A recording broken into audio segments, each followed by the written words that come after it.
Netflix की web series IC 814 जिसमें विमान हाईजैकिंग जो काठमांडू से दिल्ली की हुई थी, जिसको कांधार में एक हफ्ते तक रखा गया हाईजैकर्स के द्वारा और जिसके बाद भारत को 3 खूंखार आतंकवादियों को छोड़ना पड़ा था। इसमें दिखाया गया है कि वो आतंकवादी जिसका कोड नेम बर्गर था वो काफी ज्यादा मिलनसार था, काफी ज्यादा मजाकिया था और यात्रियों को यह दिखा रहा था कि वो उन्हीं में से एक है। यहाँ तक कि हकीकत तो ये भी है जो फिल्म में नहीं दिखाया गया, वेब सीरीज में नहीं दिखाया गया, कि वो प्लेन में बैठे लोगों को इस्लाम धर्म अपनाने के लिए अपनी तरफ ला रहा था और उनसे इसी वजह से अच्छी अच्छी बातें भी कर रहा था। अब न्यूज चैनल्स पर पूजा कटारिया नाम की एक महिला का भी इंटरव्यू आ रहा है।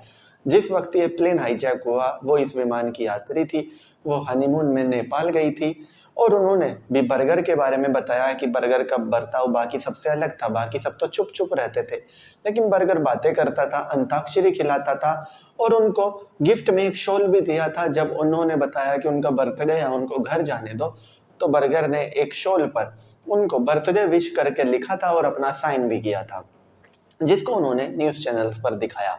अब सवाल ये उठता है कि वो आतंकवादी जिसका काम आता हाईजैक करना, और उनके दिमाग में एक बात क्लियर थी कि अगर उनकी मंशा पूरी नहीं हुई तो वो सभी यात्रियों को मार देंगे, विमान को डायनामाइट से उड़ा देंगे, RDX से उड़ा देंगे। आखिर फिर वो यात्रियों के साथ इतने मिलनसार क्यों थे? दरअसल में उनका सिर्फ एक ही ऑब्जेक्टिव था, किसी भी तरह से अपना काम करना।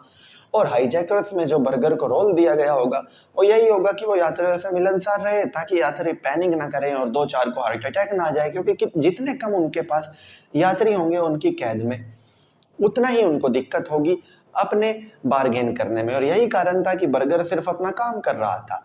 हालांकि इसके ऊपर विवाद है कि किसी आतंकवादी को अच्छा क्यों दिखाया और उसके बर्ताव को इतना अच्छा क्यों दिखाया, जबकि एक हकीकत यही है कि बर्गर का काम ही वही था उस हाईजैकिंग में कि वो लोगों को अपनी बातों में उलझा कर रखे, लोगों को ये दिखाए कि वो उनको नुकसान नहीं पहुंचाना चाहता, उनको नुकसान पहुंचाने की मंशा नहीं है। जबकि अगर उनकी विमान में बैठे यात्रियों को नुकसान पहुंचाने की मंशा नहीं होती तो वो पहले ही दिन एक यात्री की हत्या नहीं करते, बाकियों को डराने के लिए या फिर सरकार पर दबाव बनाने के लिए। जाहिर सी बात है, अगर भारत सरकार उस वक्त उन 3 आतंकवादियों को नहीं छोड़ती तो ऐसा ही होता कि वो प्लेन वहां से उड़ता और शायद फिर वो पाकिस्तान की किसी टेरिटरी में जाता या फिर उसको हवा में ही उड़ा दिया जाता और ना ही 5 आतंकवादी बचते जो कि आए ही मरने के इरादे से थे।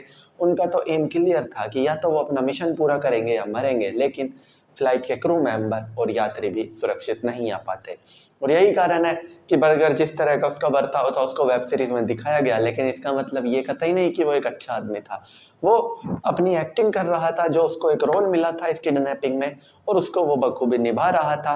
या यूं कह लीजिए कि जो भी कोड नेम 5 लोगों को मिले थे वो अपना किरदार बखूबी निभा रहे थे, क्योंकि उनकी मंशा क्लियर थी, या तो उन्हें अपने 3 साथियों को छुड़ाना है या फिर प्लेन में बैठे एक एक आदमी को मार देना है।